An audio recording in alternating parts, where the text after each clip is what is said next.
I got a delicious summer salad for you. It's so easy to make, and the best time is about preparation.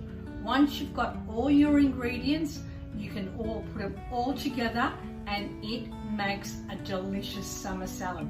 Are you with me? Come on. So now we're going to need, I've got some chorizo, the kransky, so it's got the cheese and the chorizo with it. No, sorry, it's kransky, not chorizo. The kransky, but it's a cheese one. I've got some red pepper, which is a sweet one, and some red onion. And I've just drizzled a little bit of olive oil on it, and I'm going to put it in my air fryer. And let it cook, and toss it a couple of times, and then let it cook.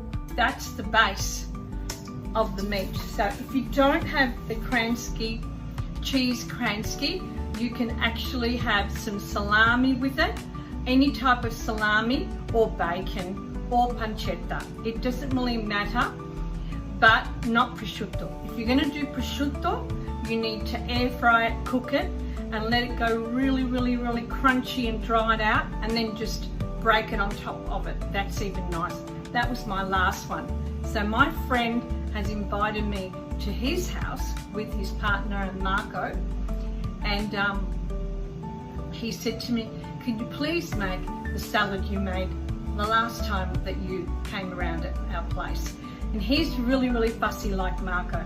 He doesn't like a lot, so he doesn't like a lot of change, but I was surprised that when I made the first salad, he actually thought, hey, I really like this. So it's about flavour.